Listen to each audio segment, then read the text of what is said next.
Est-ce que la génération qui n'invoque est là? On a beaucoup de générations qui aiment parler sur les réseaux sociaux. Maintenant, il faut une génération qui le cherche. Est-ce que les chasseurs de Dieu sont là? Est-ce que les chercheurs de Dieu sont là? Est-ce que les passionnés désespérément de Dieu sont là? Ils peuvent dire amen plus fort que ça. Linteau, porte, élevez-vous, portes éternelles, que le roi de gloire fasse son entrée. Qui est ce roi de gloire? L'Éternel fort et l'Éternel puissant dans les combats.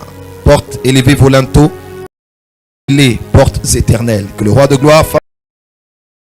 Qui est donc ce roi de gloire? L'Éternel des armées, Yahweh Tsevaot.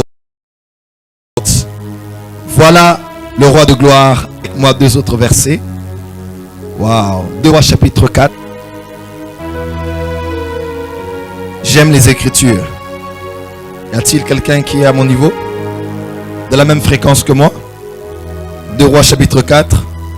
On va lire à partir du verset 8. Un jour, Élisée passait par Sunem.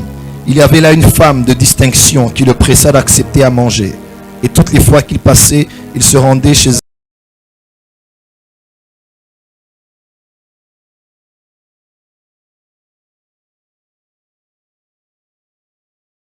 elle pour manger. Elle dit à son mari: voici, je sais que cet homme qui passe toujours chez nous est un saint homme de Dieu.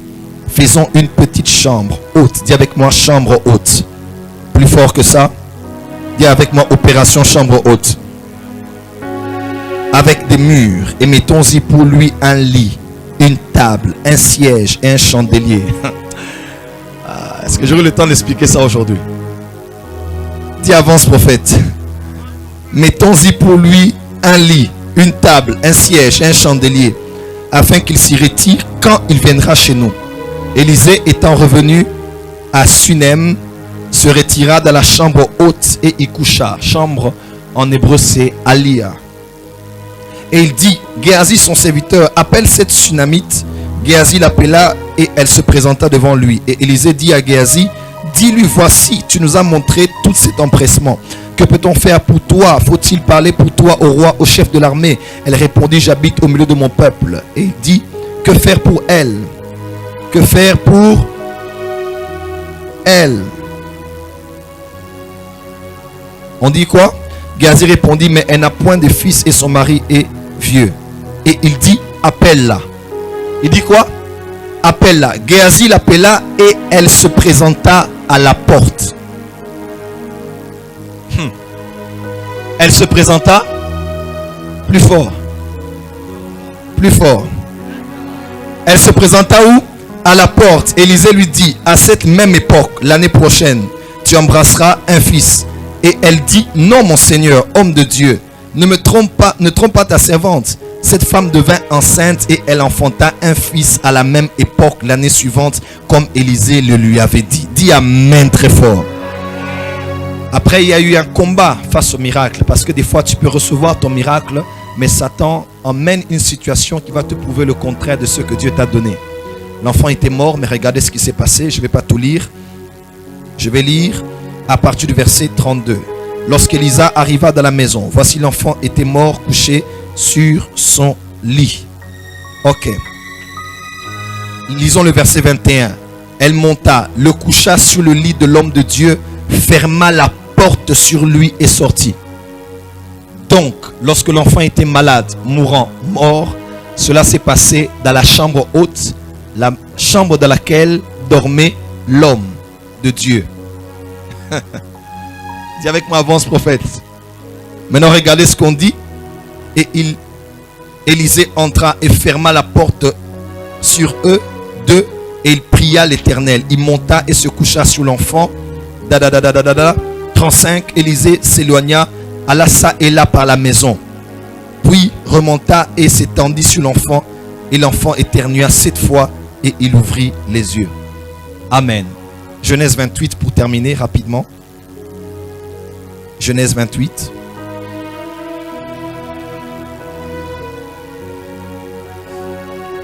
J'aime ta parole, Seigneur. Genèse 28, à partir du verset 11. Il arriva dans un lieu où il passa la nuit, car le soleil était couché, et il prit une pierre dont il fit son chevet, et il se coucha dans ce lieu-là. Il eut un songe, et voici une échelle était appuyée sur la terre, et son sommet touchait le ciel. Et voici les anges de Dieu montaient et descendaient par cette échelle. Verset 16. Jacob s'éveilla de son sommeil, et il dit: certainement l'Éternel est en ces lieux, et moi je ne savais pas. Il eut peur et dit que ce lieu est redoutable. C'est ici la maison de Dieu, c'est ici la porte des cieux. Et Jacob se leva de bon matin, il prit la pierre dont il avait fait son chevet, et il l'adressa pour monument et versa de l'huile sur son sommet. Il donna à ce lieu le nom de Bethel dans la ville, mais la ville s'appelait auparavant Luz. Amen. Verset 20, Jacob fit un vœu en disant: si Dieu est avec moi et me garde pendant ce voyage que je fais, s'il me donne du pain à manger et des habitants pour me vêtir, et si je retourne en paix dans la maison de mon père, alors l'Éternel sera mon Dieu. Cette pierre que j'ai dressée pour monument sera la maison de Dieu, et je te donnerai la dîme de tout ce qui me donnera. Amen. Acclamons très fort pour la parole du Seigneur. Merci, mettez-vous dans la présence de Dieu. On peut faire plus que ça pour la parole du Seigneur. Gloire à Dieu. Alors, précieux peuple de Dieu, ce soir, j'aimerais parler sur le thème: comment ouvrir des portes spirituelles, ou bien comment créer des portes spirituelles. Dis avec moi: comment ouvrir des portes spirituelles. Dis avec moi plutôt: comment créer des portes spirituelles. Amen, amen. Depuis quelques jours, je suis en train de vous expliquer des choses à trait au monde des esprits. Et j'étais directement sur le point où j'ai développé ceci. J'ai eu à vous dire qu'il existe entre le monde spirituel et le monde naturel, le monde des humains et le monde des esprits, le monde visible et le monde invisible, des lieux d'accès qui permettent aux deux mondes de se pénétrer, de se visiter, de s'influencer mutuellement. Je vous ai parlé de plusieurs points et j'étais au point où je parlais sur les portes des lieux. Dis avec moi: les portes des lieux. Et alors je vous ai expliqué que dans la parole de Dieu, il y a trois dimensions. On parle généralement des cieux, de la terre et sous la terre. Quand on parle de sous la terre, on fait aussi souvent allusion au lien direct avec la mer. Amen. Et hier et avant-hier, j'ai eu à parler sur le fait qu'il existe d'abord sous la terre. J'ai commencé avec sous la terre. Aujourd'hui, je vais parler de la terre. Et demain et dimanche, je parlerai maintenant des choses qu'il y a dans les cieux. Accès aux régions inférieures de la terre. Et hier, j'avais introduit en disant que même les scientifiques sont d'accord sur le fait qu'il existe 12 régions sur la terre. 12 zones, 12 lieux spécifiques sur la terre où même dans la science, on reconnaît qu'il y a une forte concentration des énergies électromagnétiques. Et même ceux qui sont dans les mouvements ésotériques croient clairement, ils croient et ils savent que c'est dans ces endroits-là que des grandes activités spirituelles ont lieu. Il y en a 12 et comme ça, 8 de ces lieux qu'on appelle les portes se trouvent précisément au niveau des mers. Nous avons un lieu qu'on appelle le triangle de Bermude que vous connaissez. On a la mer Morte qui est la mer Morte qu'on appelle aussi la mer du diable. C'est le niveau le plus bas par rapport au niveau de la mer qu'il y a sur la terre, la mer Morte. Amen. Et il y a beaucoup d'histoires, de légendes autour de ces lieux. Et croyez-moi, dans la plupart de ces histoires, il y a toujours une petite portion de vérité. Quand je parle de vérité, je ne parle pas de la vérité scripturaire. Je parle des choses vraies que les gens ont eu à vivre à une certaine époque. Des choses qu'on peut appeler la réalité, mais que j'appelle comme une portion de vérité. Amen, amen.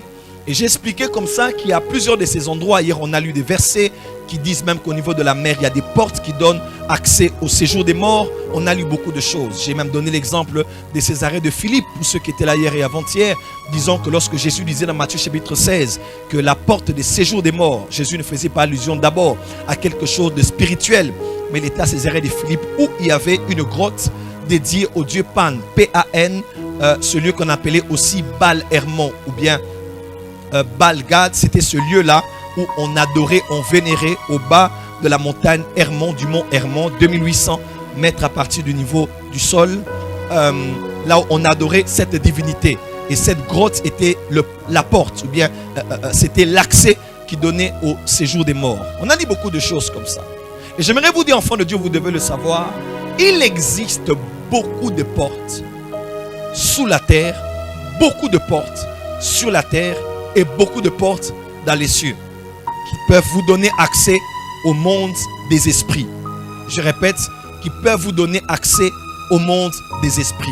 J'avouerai que ce que je dis, je ne donne qu'une portion dans les Écritures, des choses que vous pourrez digérer pour l'instant. Il y a des choses que je me permettrai de dire dans les réunions de serviteurs avec plus de précision, de témoignages, car ce sont des choses que j'ai expérimentées. L'apôtre Paul dit que l'évangile qu'il apporte, il ne l'a pas entendu de qui que ce soit. Il appelle même mon évangile. Je serai humble, mais je serai aussi en train de me glorifier dans le Seigneur. De ce que les choses que j'enseigne, je les ai peut-être entendues substantiellement ça et là, mais pas beaucoup d'ailleurs. Les choses que je vous enseigne, je les ai reçues par révélation du Seigneur Jésus-Christ. Parce que c'est mon mandat et mon appel. Des fois, moi-même, je suis surpris des choses qui sortent et de voir combien il y a des liens avec les Écritures. Je ne savais pas que j'étais vraiment appelé à ça. Je suis un homme qui croit au réveil, au mouvement de l'esprit. Je parle de l'onction, de beaucoup de messages. Mais parmi les appels, David dit, mes destinées sont dans les mains de l'Éternel. Parce qu'un homme peut avoir une destinée, mais il y a plusieurs destinées dans la destinée principale. Oh, tu n'as pas dit amen. Dieu t'appelle à une destinée, mais il y a plusieurs destinées dans cet appel principal. Il y a la destinée de ton mariage, la destinée de tes affaires, la destinée de ton ministère sur le plan de l'onction, sur le plan des finances, sur le plan... Donc bref, tu es un univers tel que tu es là. Et dans l'une des spécificités que j'ai reçues de Dieu, c'est la libération des nations par le combat spirituel. C'est ainsi que mon fardeau, c'est la transformation nationale, mais au-delà seulement des principes, des préceptes, mais emmener l'Église à comprendre la cartographie spirituelle, voir comment on peut pénétrer une cité, libérer des villes, libérer des nations. Et c'est ce qu'on fera de la porte des cieux ici. Je vois ça, un seul endroit dans le monde, un seul endroit, chez l'archibishop de Duncan Williams. C'est pratiquement le seul modèle que j'ai aujourd'hui. Je crois qu'aux États-Unis, il y a des maisons apostoliques de prière pour les nations en Israël, à Jérusalem. Je suis conscient de ça. Mais c'est le seul exemple palpable que j'ai, où on voit même les rois de la terre venir prendre leur couronne là-bas. Parce qu'il y a un homme qui est un apôtre et un prophète, entouré des apôtres et des prophètes, qui connaît l'Afrique, il connaît les nations, il connaît les rois, il connaît la royauté, il connaît le monde des esprits, il connaît l'importance de la voix de Dieu. Et un homme comme ça et à prendre comme modèle. Et Dieu m'a dit, c'est ce qu'il veut faire ici à Kinshasa, et précisément par la porte des cieux. Nous ne sommes pas qu'une église où on viendra prier. Nous sommes un centre de réveil. Nous sommes une maison apostolique et prophétique dans laquelle Dieu nous donne des stratégies militaires pour avancer son royaume. Remarquez bien, le royaume est passé sur la terre au travers de Pierre. Parce que Jésus avait dit, je te donne, Pierre, je te donne les clés du royaume. Ce que tu vas ouvrir sur la terre sera ouvert dans les cieux. Et remarquez bien, le royaume a commencé à s'étendre sur la terre le jour de la Pentecôte. Et lorsque tout le monde était en train de chicababé, il y a cet homme qu'on appelle Pierre qui a arrêté de parler en langue et il a élevé la voix pour prêcher la parole. Et c'est par Pierre que l'évangile a commencé et que 3000 âmes ont été sauvées. Mais l'évangile a commencé au milieu des Juifs, au milieu du peuple de Dieu. Mais remarquez bien, dans Galates, on dit, l'apôtre Paul dit, lui qui a appelé Pierre, Paul dit, lui qui a appelé Pierre comme apôtre des circoncis, m'a appelé apôtre des incirconcis. Alors Pierre avait prêché aux circoncis, aux Juifs à Jérusalem, dans Actes chapitre 2. Mais vous allez voir maintenant, lorsque l'évangile devait aller vers les incirconcis, Dieu n'est pas passé par l'apôtre des incirconcis qui s'appelle Paul. Parce qu'avant que Paul ne commence le ministère, quelque chose a dû se passer. Acte 9, Jésus lui est apparu. Après que dans Acte 8, on ait vu Philippe en Samarie. Acte 10, on voit maintenant un événement se passer là-bas. Qu'est-ce qui se passe? Un ange apparaît à un homme qui était un païen qu'on appelle Corneille. Et on dit que Corneille était un militaire romain. Alléluia. Et un réveil a commencé là. Et Dieu a parlé à Pierre. Une vision lui a été donnée. Pierre est venu, il a prêché la parole, l'Esprit de Dieu est descendu, les gens ont été baptisés. Voyez-vous? Parce que l'apôtre des incirconcis a ouvert la porte, l'apôtre des circoncis, Pierre, a ouvert la porte auprès des incirconcis parce que c'est lui qui avait les clés du royaume. Et après seulement qu'il est ouvert, c'est là maintenant qu'on voit dans Acte 11, l'église d'Antioche commençait. Et dans Acte 12, Jacques meurt, Pierre sort de prison. Et dans Acte 13, l'église d'Antioche est établie. Donc Pierre a ouvert la porte du royaume, que ce soit chez les juifs ou même chez les non-juifs. Mais remarquez bien, chez les non-juifs, lorsque maintenant l'évangile devait quitter Jérusalem vers la Judée, la Samarie, aux extrémités de la terre, Dieu n'est pas passé par la maison de Tabitha Dorcas qui faisait les offrandes. Dieu n'est pas passé par la maison de Anania qui priait beaucoup. Dieu est passé par la maison d'un homme qui s'appelait Corneille, qui était un militaire. Parce que pour que l'évangile quitte ce mouvement vers le prochain mouvement de l'église Corps du Christ au Congo, j'étais avec l'évêque général Kakens aujourd'hui. Il m'a dit: Joël, nous sommes en train de fêter cette année 50 ans de l'histoire du réveil au Congo. Parce que depuis l'arrivée de Tel Osborne, le réveil qui est venu, Aïdine Abala qui a quitté les assemblées de Dieu, il a commencé, fait par contre, il a mené la torche et les mouvements avec les papas Emmanuel Mbie. Ok? Il avait le plus grand groupe de réveil, de prière charismatique au niveau du pays. 50 ans passés. Et eux, ils étaient encore trop jeunes. Et c'est là que le mouvement de réveil a commencé et a embrassé notre pays jusqu'à ce jour, 50 ans. C'est fort. C'est toute une génération. Comment? C'est fort. Mais je vous informe qu'il y a un prochain mouvement qui va commencer à partir de cette année, jusque dans les prochaines 50 années si Christ ne revient pas. Mais la maison par laquelle Dieu veut passer n'est pas la maison d'un prieur, c'est la maison d'un militaire. Parce que chez un militaire, on connaît les stratégies. Oh, est-ce que je parle à quelqu'un ici? Dans la maison des militaires, on connaît les stratégies militaires. On sait comment frapper, pénétrer, entrer, organiser, anticiper, pénétrer par les renseignements, cartographier le lieu, préparer les militaires, les passer en revue, les donner. Est-ce que je parle à quelqu'un qui est ici? L'église qui va emmener le mouvement de Dieu de quitter Jérusalem vers les nations, le Congo vers les nations selon notre destinée prophétique, c'est dans une église militaire. C'est ainsi que l'église porte les cieux et règne discipline comme jamais on a vu. Parce qu'on ne vient pas fermer des bébés cadom ici. On vient former des soldats, des hommes et des femmes qui vont laisser le roi de gloire entrer. Parce que ce roi de gloire n'est pas la porte des brebis. Ce roi de gloire dont on parle qui doit entrer par les portes, il est Jéhovah Sabaoth, l'éternel Dieu des armées. Kalou Kapaya Masotabaya. C'est ainsi que ne te considère plus trop comme un bébé. Vois-toi comme un soldat. Et aucun soldat ne peut plaire à celui qu'il a appelé s'il s'embarrasse des affaires de la vie. Oublie un peu les chéris, les bisous, les ceci. Regarde les choses les plus importantes que Dieu veut faire. Et Dieu cherche un peuple apostolique, des stratèges qui réfléchissent dans les 50 prochaines années pour le réveil. Qu'est-ce que je peux faire de ma vie? Qu'est-ce que j'ai fait de ma vie toutes ces années? J'ai besoin de Dieu, j'ai besoin de stratégies. Comment pénétrer ma génération? C'est ainsi que je dis que je vais écrire 17 livres par an. Si Christ revient, à quoi cela me servira de sortir un livre, faire le vernissage, attendre une autre année? Jésus revient bientôt, je n'ai pas le temps à perdre. 15 livres de moins de 100 pages, 2 livres de plus de 200 pages. Ma propre maison d'édition dit amène bien. Pourquoi? On n'a pas le temps à perdre. Satan multiplie des stratégies tous les jours. Je dois donner à l'église la parole tous les jours. Lève-toi, tiens ton voisin, dis: la maison de Corneille, c'est la maison des militaires, c'est la maison des stratèges. Dis à ton voisin: ne vis plus pour toi, vis pour Jéhovah Sabaoth. Il veut se servir de ta vie pour changer les choses dans ce monde. C'est le temps de réfléchir, c'est le temps de s'asseoir. Après avoir prié en langue et jeûné, il faut s'asseoir et méditer, réfléchir. Faire la cartographie spirituelle de ton milieu d'influence. Regardez par où tu peux passer, comment pénétrer, comment frapper. Je décrète et déclare pour la porte des cieux et tous ceux qui sont sous ma couverture spirituelle. Nous passons à la vitesse supérieure. La maison de Jérusalem, c'est la maison où on écoute la parole, les enseignements, la communion fraternelle. Ici, ce n'est pas ces choses-là seulement. Ici, c'est la combinaison de ceux qui viennent de Jérusalem et de ceux qui ont compris l'art des militaires. Dis à ton voisin: je dois travailler. Rakapayaba. Dis à ton voisin: je dois travailler. Oh, dis à ton voisin: je dois travailler. Dis à ton voisin: je ne suis pas une brebis. Je suis un militaire. Dis à ton voisin: je ne suis plus un bébé. Je suis un soldat. Parce que les bébés spirituels ne vont pas en guerre.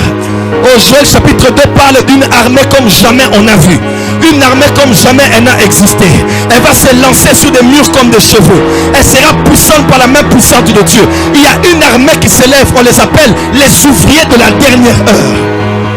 C'est nous qui allons faire avancer les 50 prochaines années du réveil de cette nation et de cette génération. Aldi Nabala a fait sa part, c'est le temps pour nous de faire notre part. Papa Mbié a fait sa part, c'est maintenant pour nous de faire notre part. Les Monza ont fait leur part, c'est maintenant pour nous de faire notre part. L'archevêque Coutinho Fernando a fait sa part, maintenant c'est à nous de faire notre part. Dis-toi, je suis en mission. Quand tu as l'argent, dis mon argent c'est pour une mission. Quand tu as la beauté, dis-toi ma beauté c'est pour une mission.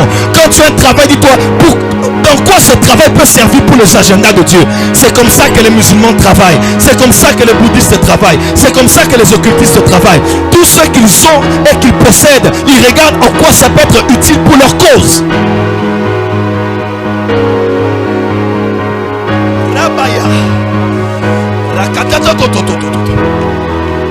Les 50 prochaines années seront glorieuses. Et nous devons faire avancer les agendas de Dieu. Tous ceux qui sont autour de moi, prenez conscience. Ne me donnez pas du retard, poussez-moi. Ne me faites pas perdre le temps dans les câbles électriques des instruments. Poussez-moi, c'est le temps. C'est le temps où on doit faire des réunions pour s'asseoir. On doit rester après culte, pas pour parler des baffles. On doit rester après culte pour parler comment on peut bien pénétrer l'immétré. Est-ce que je parle à mes fils, mes filles qui sont ici? Comment on peut prendre l'immétré? On peut prendre la Chango. On peut prendre Kinshasa en une année. Oh, dis amen très fort. Dis amen plus fort que ça. Nous ne voulons plus de bébés ici et des gens qui font des réunions inutilement. Nous voulons des réunions constructives. On prépare une réunion, je sens qu'il y a des intelligences. On voit comment on peut pousser l'évangile. Notre papa prêche un message. On peut le mettre dans les journaux comment? On peut l'amener à la télé comment? Ce message est puissant. Il n'est pas pour ici. Il faut des stratèges. Des stratèges.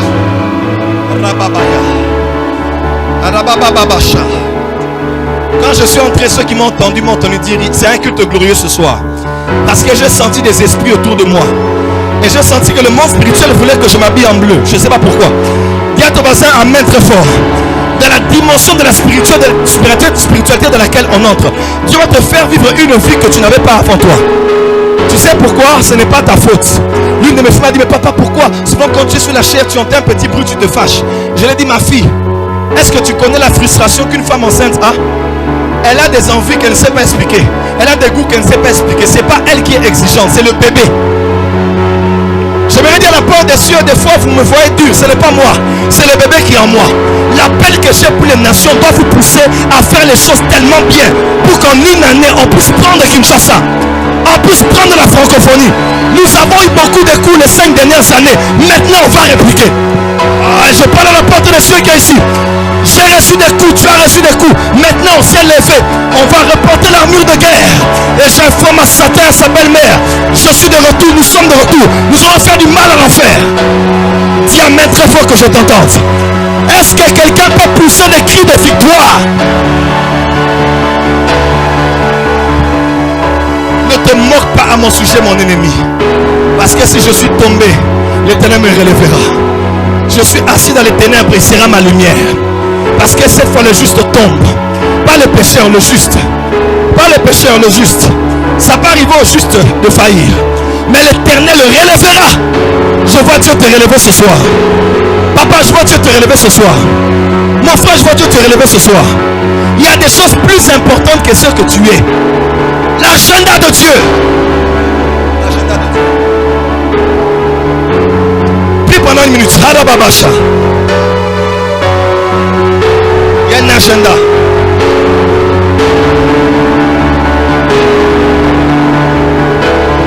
Un agenda. Agenda. Tu as des agendas. Tu as un agenda pour cette année. Dis Seigneur, je veux vivre pour ton agenda. Je suis belle. Ma beauté doit servir pour cette armée.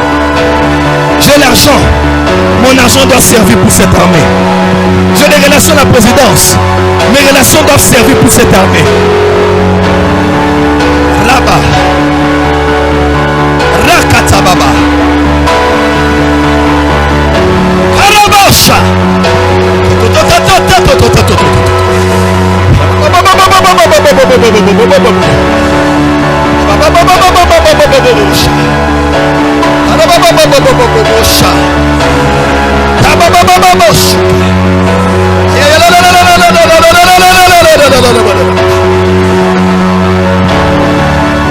L'ange qui est apparu à Josué est ici. Avant la conquête de Canaan, Josué a vu un ange dans Josué chapitre 5. Cet ange-là est ici. Il est prêt à marcher avec des hommes et des femmes qui veulent prendre possession des nations, et des villes, et des cités, et des lieux. Tout lieu foulera la plante de tes pieds. Je te le donnerai en possession.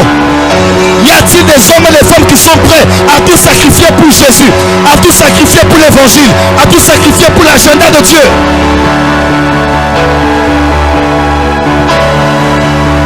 Si j'ai utilisé ma beauté pour séduire dernièrement, maintenant je l'utiliserai pour la gloire de Dieu.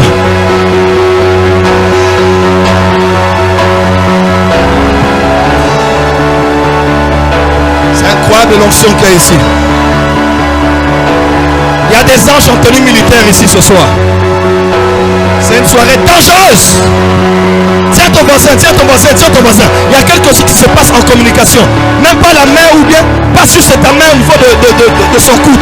Commence à prier, commence à prier, commence à prier.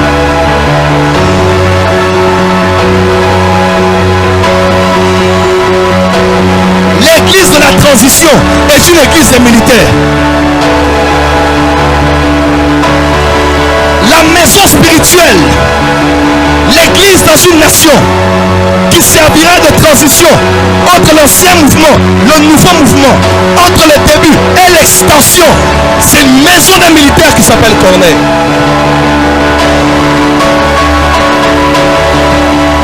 C'est le temps de servir Dieu.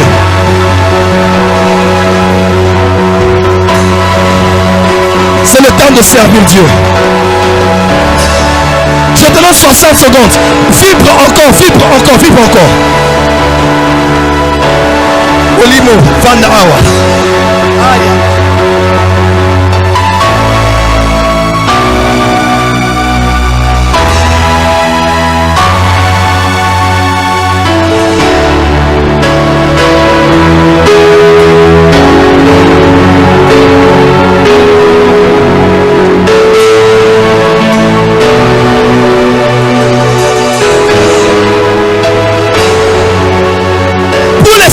Prochaines années de l'église du Congo, le Dieu qui avait appelé Heidi Nabala est en train d'appeler des hommes et des femmes ce soir qui vont prendre la torche et faire avancer les desseins de Dieu,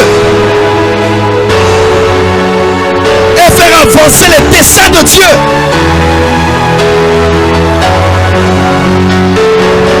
Et faire avancer les desseins de Dieu. David mourut et fut enterré avec ses pères après avoir servi au dessein de Dieu dans sa génération. Tu vas mourir, mais après avoir fait quoi? Sers Dieu, ma soeur, et fais avancer les desseins de Dieu dans ta génération.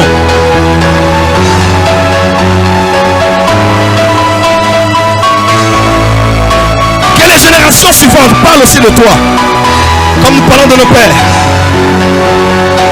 Donne à ta vie un sens. Donne à ta vie un sens. Abandonne avec les hommes de la chair. Sers Dieu, sers Dieu. Dieu n'a pas le temps à perdre. C'est le temps de servir au dessein de Dieu. Vanda.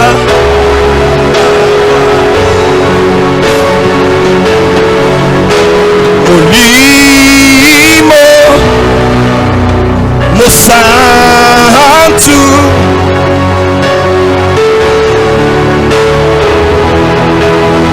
On peut tous chanter Vanda Awa.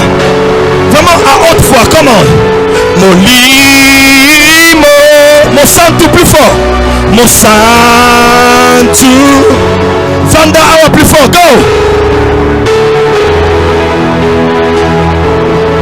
La dernière fois, Molimo Mosantu, Molimo na Yesu, na na na na na, Vanda, oh Vanda Awa, oh Vanda Awa.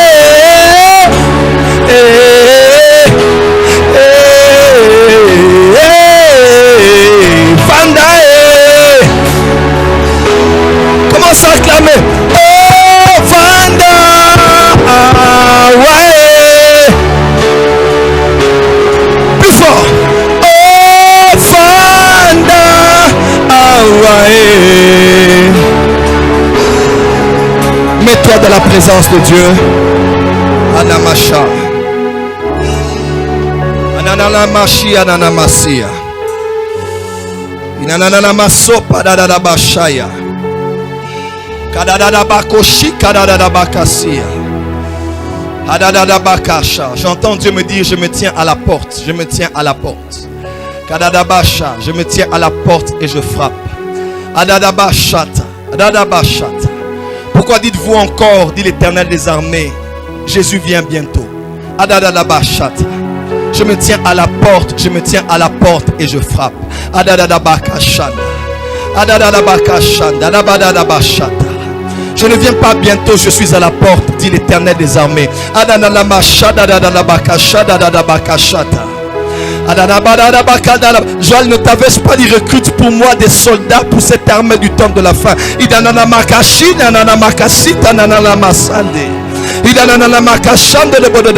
Voici, car devant vous, dit l'Éternel, je veux faire une œuvre nouvelle. Des miracles de création comme jamais vous n'avez expérimenté.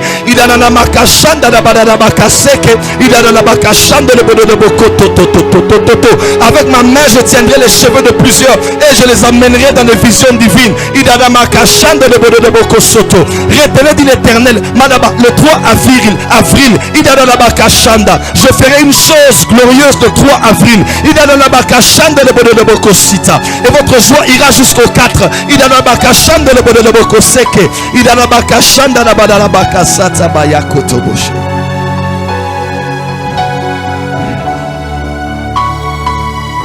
Ainsi a parlé l'Éternel des armées. Tu peux acclamer pour le Seigneur.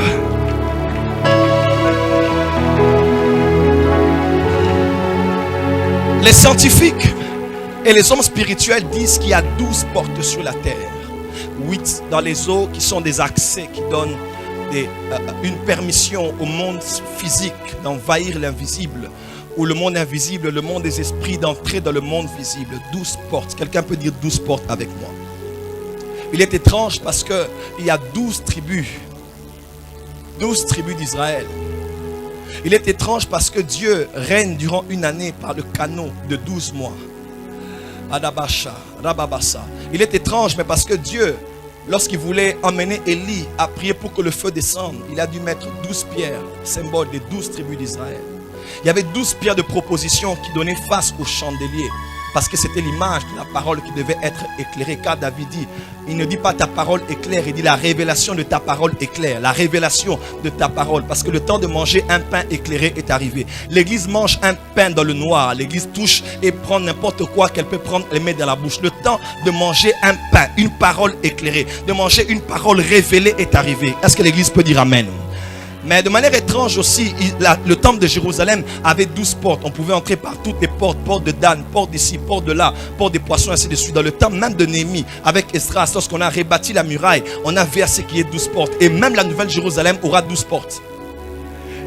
Et mon père, le pasteur Africa, m'a dit quelque chose qui m'avait choqué. Il m'a dit, Joël, le Seigneur m'a parlé et il m'a dit, les temps sont arrivés. Vous devez savoir, Église, que Dieu, pour emmener le réveil du temps de la fin à la fin des temps, au jour de l'enlèvement, Dieu s'est choisi 12 généraux sur la terre. Je dis bien 12 généraux sur la terre. Il m'a dit certains sont vivants, d'autres peut-être ne sont pas encore nés, je ne sais. Mais Dieu a dit, il a choisi 12 hommes. Et bizarrement, le pasteur Benny Hinn en avait parlé aussi. Le pasteur Benny Hinn a dit, Dieu m'a révélé qu'il s'est choisi comme sa première venue. Son royaume s'est étendu par 12 hommes. De la même manière, maintenant, alors que l'esprit d'Élie est sur la terre, pour préparer le dernier mouvement de Jésus. Quelqu'un peut dire amen? Parce que le réveil, c'est le retour de Jésus. Est-ce que je peux expliquer quelque chose? La Bible déclare que l'antichrist n'est pas encore là, mais son esprit agit déjà. Donc avant qu'il ne soit manifeste, son esprit agit déjà. De la même manière, Jésus. Non, tu n'as pas compris ce que j'ai dit. L'antichrist n'est pas encore manifeste, mais l'esprit de sa venue se manifeste déjà par ce qu'on appelle l'apostasie. Et quand cet acte arrivera à son paroxysme, il sera manifeste. Nous serons enlevés. Mais écoutez-moi, Christ, si l'antichrist n'est pas encore manifeste, Christ encore n'est pas encore manifeste dans l'enlèvement. Mais l'esprit de sa venue se manifeste déjà. Et c'est ce qu'on appelle le réveil. Oh, tu n'as pas dit amen. C'est sa présence, mais qui n'est pas physique, qui est spirituelle par la manifestation et le déploiement de sa personne. Autant que l'Antichrist le fait, Christ le fait aussi. Écoutez-moi, Jésus est en train de revenir avant de revenir. Mais il veut maintenant manifester l'esprit de son retour par ce qu'on appelle le réveil. Et autant il avait choisi 12, il en choisit 12 aussi. Et mon père m'a posé la question. Il m'a dit, tu veux savoir pourquoi tu as été autant combattu? Pourquoi je m'attache autant à toi? J'ai dit non. Il m'a dit parce que de toutes les personnes que je connais, rares sont ceux à qui Dieu m'a parlé. Et Dieu m'a dit, tu fais partie de l'un de ces 12. Je ne le dis pas pour me glorifier. Je parle pour la responsabilité. L'homme qui a fait venir Benny Hinn en France, il passe par des temps difficiles. Je prie que la main de Dieu soit sur lui.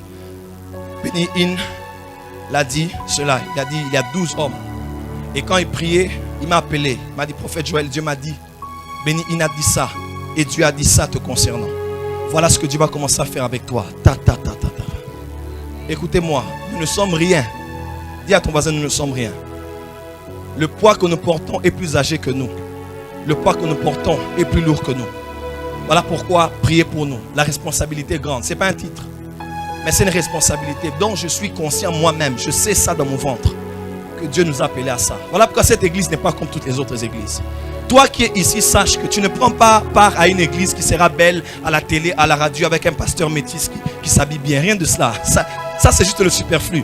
Nous sommes là. Si tu nous vois prêcher comme ça jour après jour, c'est pour un agenda que nous voulons faire avancer en ce temps de la fin. Dis amen très fort que je t'entende. Dis amen plus fort que ça que je t'entende. Alors voilà ce que je vais développer ici. Numéro 1. Où est-ce qu'on peut trouver des portes spirituelles aujourd'hui? Vous devez savoir, numéro 1, comme je dis, les scientifiques sont d'accord qu'il y a 12 lieux sur la Terre où il y a des zones électromagnétiques étranges. Il y a des mouvements étranges qui se font là, tant sur le plan physique dans le terme de scientifique, de physique, que sur le plan spirituel. Sur le plan spirituel, il y en a 12 dans le monde et 8 sont au niveau des eaux, au niveau de la mer. Amen. Deuxièmement, où est-ce qu'on peut voir, comment on peut reconnaître les portes spirituelles? Vous devez savoir que la deuxième manière de connaître ou reconnaître les portes spirituelles, c'est en ceci. Il y a des lieux naturels qui sont naturellement des portes spirituelles. Je m'explique. Il y a des lieux que tu verras sur une montagne, dans une savane, dans un océan, que tu verras sur la terre quelque part, mais c'est un lieu naturel et qui est naturellement une porte spirituelle. C'est-à-dire, des fois, les esprits de Dieu passent par là, mais aussi des fois, il y a les esprits du malin passent par là. Amen, amen. Et je crois personnellement, je vais bien expliquer ça, vous allez comprendre. Je crois personnellement que ce sont des lieux où Acte 12, verset 12 s'est réalisé. C'est-à-dire, il dit malheur à la terre et à la mer parce que le diable est descendu vers vous avec une grande colère, sachant qu'il a peu de temps. Malheur à la terre et à la mer. Malheur à la terre et à la mer. Parce que le diable est descendu vers vous avec une grande colère, sachant qu'il a peu de temps. En descendant, il est descendu avec un tiers des étoiles qu'il y a dans les cieux. Et ils sont tombés non seulement dans les astres, mais ils sont tombés dans les mers. Ils sont tombés aussi sur la terre. Et je crois personnellement, c'est une conviction personnelle, plus je prie, plus je sens que cela peut probablement être vrai. Il y a des endroits où les esprits qui étaient au ciel sont tombés. Ces endroits-là, sur la terre, sont devenus des portes spirituelles.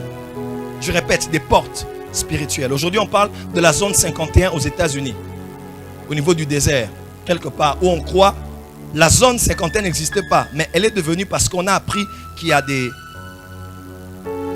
extraterrestres, des ovnis qui sont tombés sur la terre et on a créé directement un site autour de ça. C'est exactement comme ça que ça se passe sur le plan spirituel. Généralement, nos ancêtres qui étaient païens, qui ne connaissaient pas forcément Dieu, mais qui étaient initiés par des esprits dans des songes ou d'une manière ou d'une autre, qui avaient des croyances que leurs ancêtres leur avaient aussi transmis. Il y a des endroits qui sont mis à part pour dire que cette forêt-là, il y a quelque chose qui se passe. Au niveau de ce lac, il y a quelque chose qui se passe. Et ils ont créé des sacrifices autour de ça. Quand un sorcier veut aller invoquer des esprits pour donner à une femme des enfants, ils peuvent aller là-bas. Mais on dirait qu'il y a quelque chose qui s'est passé. Ce n'est pas des extraterrestres qui sont tombés pour créer la zone 51, mais nos ancêtres ont créé des zones 51, entre guillemets, parce qu'ils avaient appris que là étaient tombées des étoiles. Là étaient tombés des esprits. Là étaient manifestes, là s'étaient révélés certains esprits. Regardez par exemple sur le mont Hermon. Le mont Hermon pour les Juifs est un mont sacré, spirituel comme j'enseignais. Pourquoi? Parce que l'histoire dit par le livre d'Enoch, même par le livre de Hacher, Dans le livre de Jubilé aussi, plusieurs livres apocryphes des Juifs ont fait comprendre que c'est sur le mont Hermon que 200 esprits étaient descendus. Sur le mont Hermon. Donc le fait qu'ils descendent là, c'était comme une porte spirituelle. Remarquez bien, vous allez à Manguengenge, toutes les montagnes ne sont pas des montagnes de prière. Il y a des lieux où vous apprenez des légendes. Là-bas, il y a des anges qui apparaissent. Là-bas, il y a Marie qui apparaît. Vous comprenez ce que je veux dire? Là-bas, il y a tel esprit qui apparaît. Et on crée une grotte, comme au niveau de la cathédrale Fatima, au niveau du Portugal ou en Italie. On crée tout un mystère autour de ça, même en Amérique latine. On crée une cathédrale ou bien une chapelle parce que là est apparu. Et c'est là que les hommes commencent à être en contact avec le monde spirituel. Donc, les portes des lieux peuvent être aussi naturelles. Du fait qu'il y a des êtres spirituels qui de manière souveraine ont apparu dans cet endroit-là, avec ou sans le consentement des hommes. Quelqu'un peut dire Amen. Deuxièmement, quand je parle des portes spirituelles, j'ai parlé des 12 portes qu'il y a sur le plan naturel. Sur le plan naturel, on peut en trouver aussi dans certains endroits du monde où vous trouverez des légendes, des histoires autour de ça. Mais 3, il y a quelque chose de très très très fort dont j'aimerais parler ici. C'est au croisement des lignes-lées. Dis avec moi, ligne-lées. Ligne-lées comme ligne-lées, L-E-Y. Pour ceux qui sont dans le mouvement du combat spirituel, ils connaissent cela. Moi, j'ai vu cela en esprit jusqu'à ce que je suis tombé sur le livre d'un homme de Dieu. C'est là que j'ai compris que ces choses sont totalement vraies. C'est quoi les lignes-lées? En fait, quand vous lisez la carte d'une ville, peut-être que vous ne savez pas, vous êtes profane dans ce domaine, on vous donne la carte d'une ville. Qu'est-ce que vous voyez? Vous voyez beaucoup de lignes comme ça qui vont ici, des lignes, tout ça. On vous dit ici, c'est la cathédrale, ici c'est l'aéroport, ici c'est ceci, ici c'est cela. Il y a comme des lignes qui subdivisent une ville, qui caractérisent les grandes routes, les avenues, les ruelles et ainsi de suite. Amen, amen. Et de la même manière que cela se fait sur le plan physique, croyez-moi, sur le plan spirituel aussi, il y a ce qu'on appelle les lignes-lées. C'est-à-dire dans le monde occulte, dans le monde satanique. J'ai même vu ça dans une série que j'ai suivie sur Netflix. On parle, et comme vous suivez, vous voyez vraiment que les gens disent que non, on a cartographié la ville au travers des lignes-lées. Quand j'ai suivi, j'ai dit, ah, Seigneur, regarde ces gens, comment ils sont en train d'initier des gens. Et nous, parce que nous sommes dans le mouvement du combat spirituel pour libérer des nations, nous connaissons ces choses. Et qu'est-ce qu'ils font? Il y a beaucoup de lignes spirituelles qui subdivisent le monde, qui subdivisent des continents, qui subdivisent des nations, qui subdivisent des villes. Ok? Des lignes qui vont comme ça, d'autres qui vont. Et au niveau des intersections, ok? Au niveau des croisements de deux barres, une qui est verticale et horizontale. Dans ce croisement-là, il y a toujours quelque chose qui se passe parce que le croisement entre deux lignes principales devient un centre énergétique de la géométrie satanique. Quelqu'un peut dire Amen? Vous devez déjà savoir, enfant de Dieu, que le monde dans lequel on est bâti par les architectes. Quand je parle d'architectes, je parle ici des francs-maçons. Pendant que les enfants de Dieu viennent prier à l'église et se plaignent parce qu'on ne les a pas salués par quelqu'un de la chorale, vous devez le savoir que les urbanistes et l'urbanisation aujourd'hui a été prise par le diable.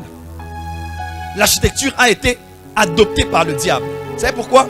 Parce que dans Hébreux 11, verset 10, on parle d'Abraham qui était parti. On dit parce qu'il espérait en une cité. Une cité qui a des fondements solides, dont Dieu est l'architecte et le constructeur. Écoutez-moi, Dieu est le grand architecte. D'ailleurs, quand vous lisez Apocalypse, on dit même que la nouvelle Jérusalem aura une forme carrée. Parce que sa longueur sera semblable à sa largeur. Dieu connaît la géométrie. Dieu connaît la géométrie. Non, tu n'as pas entendu, je dis Dieu connaît la géométrie. Et le diable est descendu sur la terre ayant pris l'expertise du ciel et corrompu cela. C'est ainsi qu'il s'est fait appeler le grand architecte par les francs-maçons. Et tout ce qu'on identifie comme tracé de ville, tracé de nation. Quand on trace une ville, quand on construit une ville, il y a un tracé qu'on fait. Écoutez-moi, pour peut-être beaucoup de gens qui ne le savent pas, j'irai en profondeur une autre fois à ce sujet, c'est tellement sensible. Mais on vous expliquera que ce qui s'est passé au niveau de Berlin, en parlant de la colonisation de l'Afrique. Quelqu'un m'entend? Ça a été initié par des francs-maçons. Les délimitations des nations ont été faites par des francs-maçons. Et lorsqu'ils savaient qui devaient quitter après l'indépendance. Après les indépendances de 1960, ils ont trouvé une autre voie par laquelle ils peuvent continuer à dominer sur l'Afrique, mais sans passer par la politique directement. Qu'est-ce qu'ils ont fait? Ils ont commencé principalement par le Sénégal. Et ils ont touché l'un de leurs chefs. Ils l'ont initié. C'est ainsi que la plupart des chefs d'État des pays francophones sont des francs-maçons. Parce qu'ils savent. Et quand vous allez dans ces pays-là, vous voyez qu'on ne construit pas n'importe quoi, n'importe où. On construit toujours des choses dans l'intersection. Parce que je parle à quelqu'un qui est ici. Par l'intersection. L'intersection de deux lignes spirituelles et invisibles. Ils disent que là, il y a des grands centres. C'est là qu'on mettra le stade. Le stade des martyrs a été mis dans l'époque de Mobutu parce qu'au même endroit là, il y a eu des sacrifices des hommes qui ont été pendus. Et parmi les lieux à Kinshasa où il y a des grandes activités spirituelles, les sorciers, les occultistes le font sur la place publique dans le stade des martyrs. Et tout le monde va dire non. Lorsqu'on construit une ville, il faut mettre les sièges d'institutions au même endroit. C'est pas forcément ça. Rien ne se fait pour rien. Vous allez à Pretoria, vous voyez le palais présidentiel, vous voyez la banque. Et vous voyez une montagne, ça forme un triangle. Une montagne où les Mandela allaient prier Satan, reconnu en Afrique du Sud. Des villes comme Londres, Paris, Washington, Brazzaville, tant d'autres villes ont été bâties par la géométrie magique. Et on s'est inspiré des constellations qu'il y a dans le ciel. Même Paris. Allez même sur Internet, vous allez voir ça. Tout ce qui a été fait, Arc de Triomphe, la Tour Eiffel, tout ce qui se suit, c'est suivi de manière très précise. Même le musée du Louvre. Tout a été fait avec des calculs, triangles, hexagones, tout respecté. Parce qu'ils suivent l'alignement des constellations. Donc, il y a des portes spirituelles que les hommes ouvrent dans l'intersection des lignes. C'est ainsi qu'ils ne bâtissent pas leur cathédrale n'importe où. Ils ne bâtissent pas les boîtes de nuit n'importe où. Tu n'as pas entendu. On ne met pas un cimetière n'importe où. Tu n'as pas dit amen. Ah, il y a des cercles culturels avec des musées gardant, réservant des grandes œuvres d'art qui ne se font pas par hasard. C'est construit quelque part des spécifiques centres culturels pour célébrer la culture de nos aïeux. Mais vous ne savez pas que ces masques, que ces tableaux, que ces choses étaient des reliques, étaient des instruments utilisés par les magiciens. Le combat spirituel, c'est au-delà de au nom de Jésus, je te prends Satan, je te mets dans une boîte d'allumettes et je te brûle. Wow. Le combat spirituel, c'est une histoire des grands esprits. Voilà pourquoi des fois Dieu va vous dire, allez prier dans tel rond-point, allez prier dans telle intersection des avenues. Pourquoi? Parce que là, des grandes activités spirituelles se passent. Et pour désenvoûter un homme, il faut prier pour lui. Mais pour désenvoûter une ville, il faut aller au centre de là où des envoûtements ont été faits par des cérémonies. Voilà pourquoi à Kinshasa, je prie que la présidence nous écoute. Qu'on nous laisse à nous de désenvoûter le pays. Il y a des endroits spécifiques qu'on a mis à part. Il y a des lieux spécifiques qu'on a sanctifiés. Il y a des formes géométriques au niveau de certains bâtiments. Ce n'est pas par hasard. C'est pour continuer à attirer ce que le diable fait dans le monde spirituel, dans le monde physique. Dis avec moi les portes spirituelles. Au niveau des villes. Et même on dit que la plupart des cathédrales catholiques qui ont été construites à Londres l'ont été faites avec une précision géométrique extraordinaire. Parce que ces gens-là savent que le grand architecte qu'ils appellent Satan, qui a imité Dieu, ne fait rien pour rien. Ils doivent respecter des calculs. C'est ainsi que c'est bien d'être sous l'onction d'un prophète. Un prophète peut te dire, va prier au coin de votre maison. Et tu dis, il y a solo. Quand on est va te dire oui, parce qu'il y a une porte spirituelle là-bas. Et là où il y a une porte, il faut que tu ailles. Parce que là où il y a une porte, il y a les gardiens des portes. Oh, tu n'as pas dit amen. La Bible déclare, portes éternelles, élevez les linteaux. Mais en hébreu, on dit autre chose. En hébreu, on dit, prince, ouvrez les portes. En hébreu, on dit, prince, ouvrez les portes. Une autre version en hébreu, toujours on dit, gouverneur, ouvrez les portes, afin que le roi de gloire fasse son entrée. Pourquoi? Il existe des principautés devant les portes. Il existe des gouverneurs spirituels devant les portes. Tout se passe aux portes des villes. dans la Bible. C'est ainsi que quand on doit prier pour l'imiter, il y a des endroits où il faut aller frapper. Voilà pourquoi on ne peut pas bâtir une église n'importe où. Il faut suivre la cartographie spirituelle pour savoir là où les anges de Dieu ont été très en mouvement et aller facilement établir quelque chose là. Et écoutez-moi, c'est maintenant dans cette intersection que ça devient, on met souvent des monuments, on met souvent des grands bâtiments culturels, on met souvent des grands bâtiments, même des fois économiques, des fois spirituels. Vous allez voir en Angola, au niveau de Luanda, il y a la grande banque qui donne face à la plage, face à la mer. Et nous savons que l'esprit des eaux a élu de domicile au niveau de l'Angola. Nous savons combien c'est puissant en Angola. Quelqu'un m'entend? Et c'est juste là, on peut mettre un bâtiment. Regardez Savonnier de Brazza. À la Brazza, vous allez voir. Lorsqu'on a voulu établir cet édifice, j'étais à Brazzaville.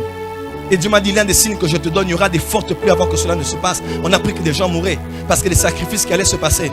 Toi, tu regarderas un monument bien beau et excellent au cœur de l'Afrique, mais tu ne sais pas que ce sont des hôtels des templiers de la franc-maçonnerie. Quand tu entres dans cet endroit, tu sens des ondes bizarres dans l'esprit.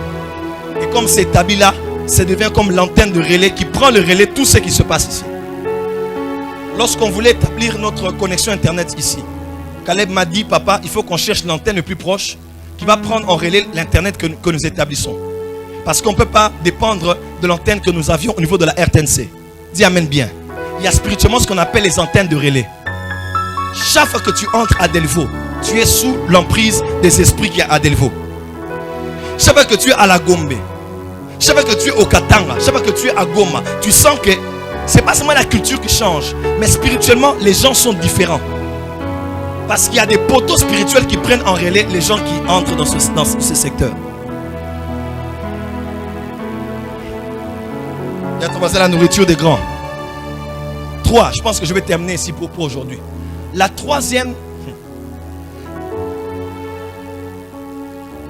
manière de reconnaître une porte spirituelle. Les portes spirituelles sont généralement ouvertes là où le monde visible, le monde invisible, le monde des humains et le monde des esprits. Les portes spirituelles dans ce monde sont généralement établies là où les esprits entrent officiellement sur la terre ou bien sortent officiellement de la terre.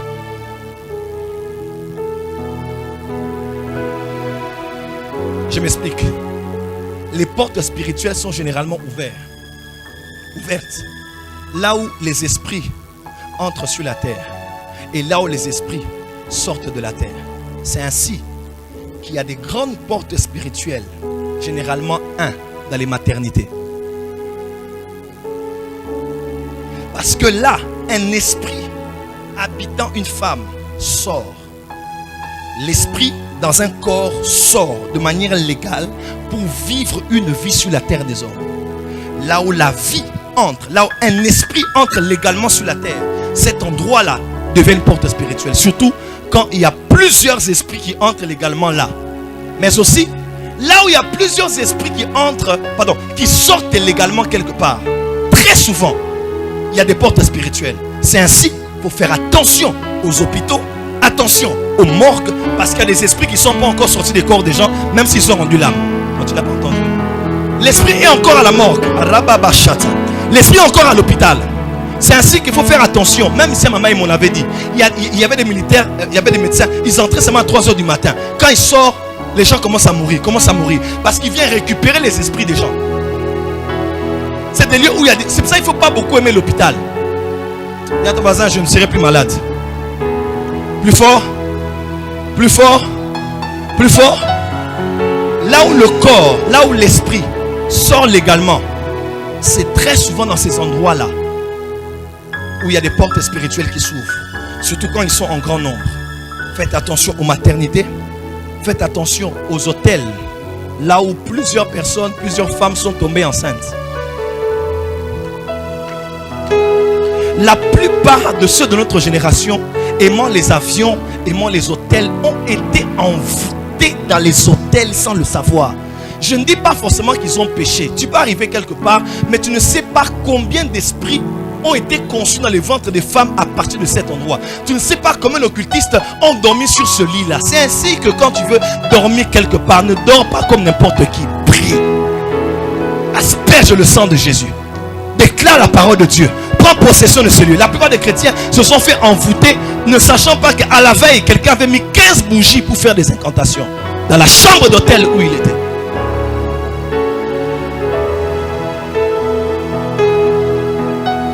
Là où on a arraché la vie des gens par la guerre, par des génocides. C'est ainsi que l'une des grandes portes de notre pays céleste. Parce que là, le sang a été versé. Et dans les Lévitique, on dit que l'âme de la chair est dans le sang. L'âme, oui, de la chair est dans le sang. L'âme est dans le sang. Lorsque tu verses l'âme, le sang d'une personne, tu verses son âme, tu verses sa vie hors de son corps. Les portes s'ouvrent là où les esprits entrent en grande quantité et là où les esprits sortent en grande quantité. C'est ainsi qu'il faut faire très attention. Vous qui avez l'habitude de tuer les gens, le sang appelle le sang. C'est un principe spirituel. Un jour je parlerai du sang. Le sang est un mystère. Comment on pouvait prendre le sang, on met sur le linteau et un ange passe, il voit le sang et il passe outre. Pécha, Pâques. Comment? Un jour Dieu m'a dit, Joël, est-ce que tu sais que le sang de Christ existait depuis l'éternité? Il m'a dit, autant il y a l'huile au ciel, autant il y a des braises de feu au ciel, autant il y a un tabernacle au ciel, autant il existe un sang au ciel.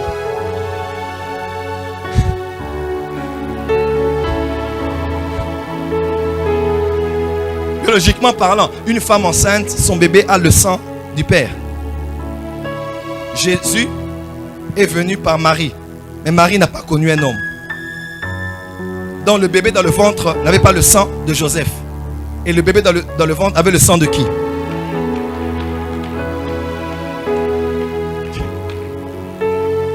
Avait le sang de qui?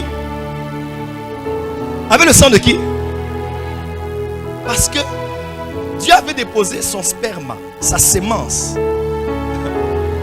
dans le ventre de la femme. Et dans tout cet ADN-là, il y avait ce qu'on appelle le sang. Et le sang, c'était le sang de Dieu. C'était un sang pur. Chaque fois que le sang de Jésus coulait, lors de la naissance, lors de la circoncision au 8e jour, quand on coupait le prépuce, le sang de Jésus avait commencé à couler, non pas à la croix, mais le jour de la circoncision.